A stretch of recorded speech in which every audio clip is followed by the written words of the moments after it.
მოგესალმებით პირველ რიგში, მივესალმები მაყურებლებს, მსმენელებს, იმ ადამიანებს, რომლებმაც გამოთქვეს საკმაოდ დიდი ინტერესი რეგიონალური განვითარებისა და ინფრასტრუქტურის სამინისტროს მიმართ, ჩვენი სამინისტროს პროექტების მიმართ. ბუნებრივია, ინტერესი მაღალი იქნებოდა თავისთავად, იმიტომ რომ ეს არის სამინისტრო, რომელიც ძალიან ბევრ ისეთ რამეს აკეთებს, რასაც უშუალოდ ადამიანებთან შეხება აქვს და რითაც ადამიანები სარგებლობს ნახულობენ. ეს არის მოწესრიგებული გზები, ეს არის წყალგაყვანილობის სისტემები, გვირაბები, ხიდები და ასე შემდეგ, რითაც თითოეული ჩვენთაგანი სარგებლობთ. მე თან მიჭირავს კითხვები, რომელიც დასვა მსმენელებმა და მაყურებლებმა და შევეცდები ყველა კითხვას უპასუხო, რომელიც ჩვენ სამინისტროსთან და ჩვენი სამინისტროს საქმიანობასთან არის დაკავშირებული. მიუხედავად იმისა, რომ ახალდანიშნული მინისტრი ვარ და სულ რაღაც 10 დღეა დაახლოებით რაც მუშაობ, დამიგროვდა მაინც გარკვეული ინფორმაცია, მაქვს, ასე თქვა, სხვადასხვა მიმართულებით ხედვები რა და როგორ უნდა გაკეთდეს, აქედან გამომდინარე შევეცდები, რომ თითოეულ მათგანს უპასუხო. პირველ რიგში ინტერესი დიდია ავტომაგისტრალთან დაკავშირებით, ეგრეთ წოდებული ავტობანი, რომელიც აღმოსავლეთიდან დასავლეთისკენ მიდის ნელ-ნელა და საზოგადოებას აინტერესებს, როდის იქნება თქვა ის დასრულებული ან როდის მივალთ ამ შემთხვევაში ხაშურამდე პირველი კითხვა სწორედ ამით იწყება. ჩვენ ყოველწლიურად ვახორციელებთ ამ საქმიანობას და სამუშაოებს და ახლაც მიმდინარეობს დღესაც ავტომაგისტრალზე სამშენებლო სამუშაოები.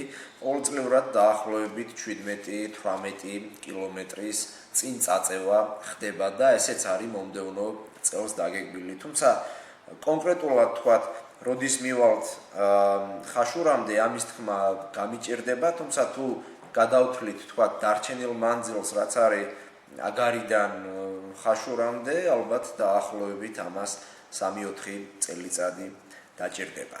სამუშაოები მიმდინარეობს, რა თქმა უნდა, როგორც თქვი, მიმდინარეობს მოსახლეობისგან მიწების გამოსყიდვა, იქ სადაც გზა უნდა გაფართოვდეს, მიმდინარეობს გრუნტის სამუშაოები, შემდგომ უკვე ზედაპირზე ბეტონის დაგება და დამატებითი სამუშაოები, რომელიც გარდა ბეტონის დაგებისა გზის გამართულ საქმიანობას ჭირდება.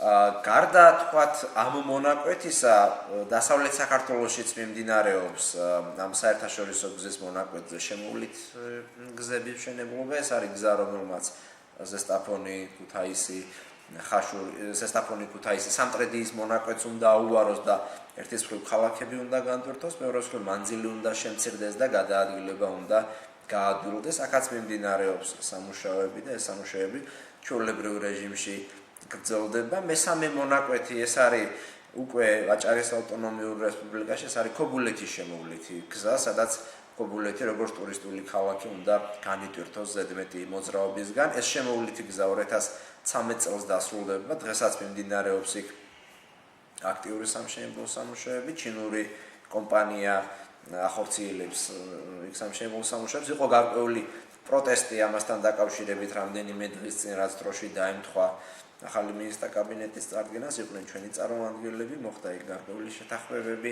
დასაქმებულ ადამიანებთან და სამუშაოები ჩვეულებრივ რეჟიმში გრძელდება.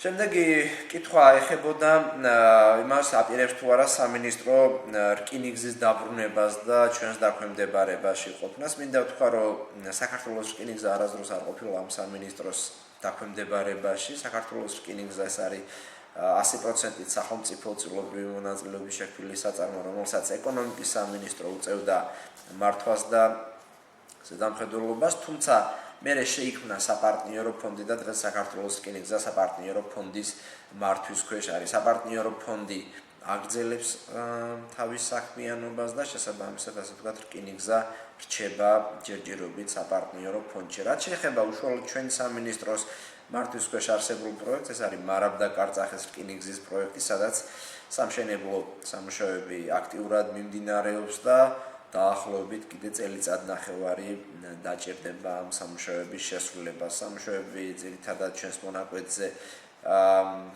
ხორციელდება აზერბაიჯანული კომპანიების მიერ და ასევე ფინანსური საშუალებები, რომლითაც ხორციელდება ეს სამუშაოები, არის აზერბაიჯანის მხრიდან გამოყოფილი. Შემდეგ ეკითხვა ეხებოდა თბილისის შემოვლით გზას და მის მშენებლობასთან დაკავშირებულ საკითხებს, რომელიც 2023 წლის წინ გაკეთდა თავის დროზე. მინდა ვთქვა, რომ სარეაბილიტაციო სამუშაოები ზაჰესიდან დაწყებულია და ინტენსიურად მიმდინარეობდა ბოლო წლების განმავლობაში. 14 კილომეტრი გზის მონაკვეთი არის აბსოლუტურად რეაბილიტირებული და ბოლო მონაკვეთის რეაბილიტაცია გაგრძელდება მომდევნო წელს. ეს არის ლოჭინის ხიდამდე მიმავალი გზა, სადაც ის უკვე შეუერთდება ამ საერთაშორისო გზას. ანუ გზის საფარის აღდგენის სამუშაოები მიმდინარეობს და გაგრძელდება მომდევნო წლის განმავლობაში. შემდეგი აქტიური კითხვა ეხება ლაზიკის პროექტთან დაკავშირებულ საკითხებს. ამაზე შემიძლია გითხრათ, რომ გარკვეული სამუშაოები ჩვენი სამინისტროს მართვის ქვეშ მყოფი სახელმწიფო კომპანიის მხრიდან გაკეთებული იყო, არის უпростоრედ 2012 წელს. ეს არის ანაკლიის ბანაკიდან ლაზიკის ტერიტორიამდე მიმავალი გზის ბულვარის რეაბილიტაცია და ასე შემდეგ. იქ დაახლოებით 11.5 მილიონი ლარის სამუშაოებია შესრულებული. საქართველოს მთავრობის სხდომაზე არსებული მსჯელობიდან გამომდინარე ლაზიკაზე მუშაობა გრძელდება ოღონდ არა როგორც ქალაქზე, ანუ ლაზიკა როგორც ქალაქი არ არის საინტერესო და ჩვენ ვთვლით, რომ იქ რესურსები არ უნდა დაიხარჯოს, მაგრამ ლაზიკა საინტერესოა როგორც პორტი. როგორც ეკონომიკის და მდგრადი განვითარების სამინისტრო აცხადებს, მათ აქვს გარკვეული მოლაპარაკებები ინვესტორებთან და არიან დაინტერესებული პირები პორტის მშენებლობასთან დაკავშირებით. ჩვენი სამინისტრო იქ პარალელურად ახორციელებდა ნაპირსამაგრის სამუშაოებს და ერთ-ერთ მონაკვეთში პორტი და ნაპირსამაგრის სამუშაოები ერთმანეთს ემთხვეოდა, ანუ ერთი მეორეს უშლიდა ხელს, ამიტომ ჩვენ მივიღეთ გადაწყვეტილება ნაპირსამაგრის სამუშაოების შეჩერებასთან დაკავშირებით იმ ნაწილში, სადაც მომდევნო პერიოდში პორტი უნდა გაშენდეს. შემდეგი საკითხი ეხება სამინისტროს რეორგანიზაციასთან დაკავშირებულ საკითხებს. ამასთან დაკავშირებით გადაწყვეტილება მიღებულია და ეკონომიკის სამინისტროს დაქვემდებარებაში გადავა ძირითადი ინფრასტრუქტურული პროექტები და პროგრამები მომდევნო წლიდან. ჩვენ პარალელურ რეჟიმში ვმუშაობთ რეგიონული მართვის და ადგილობრივი თვითმმართველობების საკითხების განვითარებაზე, რომელიც ამ სამინისტროს მეორე მიმართულება იყო და ვფიქრობთ რამდენიმე 2-3 სხვადასხვა ვარიანტის მომზადებას, განხილვას შემდგომ ამ ყველაფრისა საქართველოს მთავრობის სხდომაზე, მთავრობის მეთაურთან, პრემიერ-მინისტრთან და ასე ვთქვათ, ესეთი შედარებით ოპტიმალური მოდელის შემუშავებას, რომლის მიხედვითაც ქვეყანაში დეცენტრალიზაციის რეფორმა უნდა გაკეთდეს და განხორციელდეს. შემდეგი კითხვა ისევ ამ რეორგანიზაციასთან არის დაკავშირებული, ანუ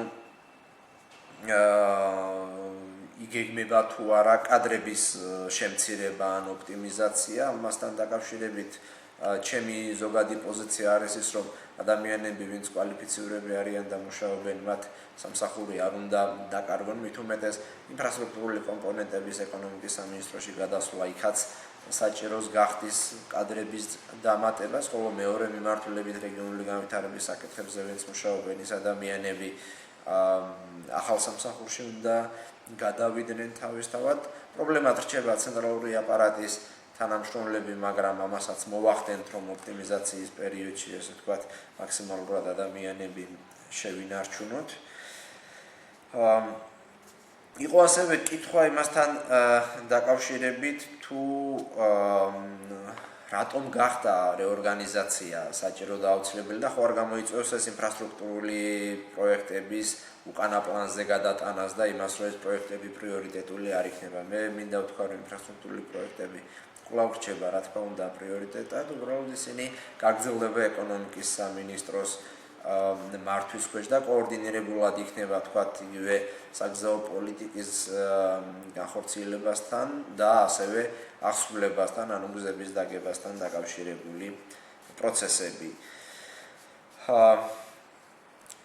შემდეგი საკითხი არის უფრო ტექნიკური, მაგრამ საინტერესო, ანუ ხომ არ მოხდა ამ სამინისტროდან ავტომანქანების გადადინება რეგიონებში, ისე როგორც ეს რამდენიმე სამინისტროში განხორციელდა. ამასთან დაკავშირებით ჩვენ აუდიტის სამსახურის ახალი ხელმძღვანელი დავნიშნეთ რამდენიმე დღის წინ და აუდიტის სამსახური იმუშავებს რა მდგომარეობა მატერიალურ-ტექნიკურ საშუალებებთან დაკავშირებით. ასევე საინვენტარიზაციო კომისია გაკეთდება რეორგანიზაციის პროცესში და ამ კომისიას ექნება ასე ვთქვათ სრული უფლება ჩაატაროს ინვენტარიზაცია და გამოავლინოს თუ არის მსგავსი რამ ბოლო პერიოდში განხორციელებული. ამიტომ დღეს მდგომარეობით მე ეს ინფორმაცია არ მაქვს. ასევე არის ძალიან საინტერესო კითხვა რუსთავი თბილისის ავტომაგისტრალზე, ანუ გაგრძელდება თუ არა ამ ავტომაგისტრალების მშენებლობა. აქ ერთ-ერთი მსხვილი პრობლემა გამოჩნდა ჩვენს მიერ მუშაობის პროცესში, კერძოდ ის, რომ კომპანია, რომელსაც უნდა განეხორციელებინა ეს სამუშაოები, არის გარკვეული პრობლემების წინაშე. ეს არის კომპანია New Energy, რომელსაც გააჩნია როგორც ჩვენი სამინისტროს ვალდებულებები, ასევე სხვა სამინისტროს ვალდებულებები. ამ კომპანიას აქვს ასევე ბიუჯეტის ვალი და კომერციული ბანკის ვალი. ამიტომ მას მთავრობის ხომაზე როცა იყო ამ საკითხზე საუბარი, ჩვენ დაგვევალა, რომ ჩვენს ხელთ არსებული ინფორმაციები მივაწოდოთ საქართველოს ფინანსთა სამინისტროს და შემდეგ საგამოძიებო სამსახურმა ჩაატაროს მოკვლევა ამასთან დაკავშირებით, რამდენია ამ კომპანიის ვალდებულებები, რისი ასე ვთქვათ გასტუმრება ან განხორციელება შეუძლია ამ კომპანიას. ამიტომ არ არის გამორიცხული, რომ ამ კომპანიას სხვა კომპანია ჩაენაცვლოს ამ ავტომაგისტრალზე მშენებლობასთან დაკავშირებით. ამ საკითხის განხილვა მომდევნო პერიოდში კიდევ იქნება საქართველოს პრემიერთან და საქართველოს მთავრობის სხდომაზე და ასე ვთქვათ მოგვიანებით კიდევ იქნება შესაძლებელი ფიქრი და მსჯელობა იმასთან დაკავშირებით თუ რა ბედი ილის ამ პროექტს. ასევე იყო ერთ-ერთი საკითხი რაჭაში თითოეულობის გამო თქვათ ნაქერალას უღელტეხილის ჩაკეტვასთან დაკავშირებით. ვიცი რომ იქ პრობლემებია ჩვენს სამინისტროს ჩემამდე ჯერ კიდე შეკვეთა ჰქონდა გაკეთებული და დამატებით რამდენიმე ერთეული ახალი ტრაქტორი და სხვა დამხმარე თულსადნობი ტექნიკა არის შეძენილი თვის ბოლოს და ახლობით ეს ტექნიკა უკვე საქართველოში იქნება გადანაწილდება შესაბამის რეგიონებში რომ უფრო მოწესრიგებული იყოს და თქვათ სწრაფ რეჟიმში მოხდეს დიდ-თოვლობის შედეგად სხვადასხვა უღელტეხილებზე არსებული თოვლის გაწმენდითი სამუშაოები. სხვა ასაქცევი გზების გაკეთება, რაზეც აქ აქცენტი არის მოცემული ჩვენი მსმენელის მხრიდან ჯერჯერობით ესეთი რამ დაგეგმილი არ არის. და კიდევ ერთი კითხვა, რომელიც არის ბოლო კითხვა, ანუ ლაზიკას უბრუნდები ისევ ლაზიკა როგორც პორტი რამდენად საინტერესოა იმ შემთხვევაში, როცა ფოთის და ბათუმის პორტები არ არის ბოლომდე დატვირთული. ლაზიკას ინტერესი ძირითადად მდგომარეობს იმაში, რომ იქ შეუძლიათ შემოსვლა ყველაზე უფრო მაღალი წყალწვის მქონე გემებს, რომლებიც ვერ შემოდიან ვერც ფოთში და ვერც ბათუმში. ანუ უფრო დიდი და მაღალი ტონაჟის გემების მომსახურება იქნება შესაძლებელი ამ პორტში და ამით იქნება ეს საინტერესო. აქ გათვლა არის რა თქმა უნდა გასაკეთებელი მასთან დაკავშირებით თუ რას გამოიწვევს ეს სხვა პორტებისთვის ხო არ დააზიანებს მათ და ასე შემდეგ. თუმცა ეს საკითხები უკვე ეკონომიკისა და მდგრადი განვითარების სამინისტროს პრეროგატივაა, ჩვენი სამინისტროს კომპეტენციას ცილდება და უმჯობესია თქვათ ამ კითხვაზე ამ სამინისტრომ გააკეთოს აქცენტი. და ბოლოს გარკვეულ შეჯამებას გავაკეთებ იმასთან დაკავშირებით, რომ ყველა მნიშვნელოვანი პროექტი, ინფრასტრუქტურის რეაბილიტაცია, გზების მშენებლობა, წყლის მიწოდების სისტემების მოწესრიგების საკითხები და ასე შემდეგ, ყველა ესეთი აქტუალური პროექტი ქვეყანაში გრძელდება და გაგრძელდება კიდეც. ჩვენ 2 დღის წინ გავიარეთ მიმდინარე პროექტები, როცა ბიუჯეტს გეგმავდით მომდევნო წლისთვის, ნახეთ გარდამავალი პროექტები, არის რამდენიმე ახალ ინიცირებული პროექტები, რომლებიც ძირითადად გზების სხვადასხვა მონაკვეთების რეაბილიტაციას ეხება. და მზად ვართ სხვა დამატებითი კითხვების შემთხვევაში ჩვენი საზოგადოებასთან ურთიერთობის სამსახურის მეშვეობით გავცეთ დაინტერესებულ პირებს კითხვებზე პასუხი. რაც შეეხება რწმუნებულებთან დაკავშირებულ თემას, ეს არის ახალი თემა, რადგანაც რეგიონებში ძალიან ბევრი პროექტი და პროგრამა ხორციელდება სხვადასხვა სამინისტროების მხრიდან, ამ ყველაფერს ჭირდება კოორდინაცია. კოორდინაციას ჭირდება ის, რომ საქართველოს მთავრობის ნდობით აღჭურვილი პირები, რწმუნებულები იყვნენ რეგიონებში, ისინი უნდა იყვნენ ანგარიშვალდებული საქართველოს მთავრობის წინაშე და საქართველოს მთავრობის მეთაურს უნდა ჰქონდეს მათი დანიშვნის უფლებამოსილება საქართველოს პრეზიდენტთან შეთანხმებით, რადგანაც ისინი ასევე პრეზიდენტის რწმუნებულებიც არიან ტერიტორიულ ერთეულებში. ამიტომ მომზადებული იქნა კანონპროექტი, ეს კანონპროექტი განხილული იქნა პარასკევს მთავრობის სხდომაზე და გარკვეული შენიშვნები, რაც გამოითქვა მთავრობის სხდომაზე, ამ შენიშვნების გათვალისწინებით გადაეგზავნება საქართველოს პარლამენტს, რათა საქართველოს პარლამენტმა მიიღოს საბოლოო გადაწყვეტილება ამ საკითხებთან დაკავშირებით.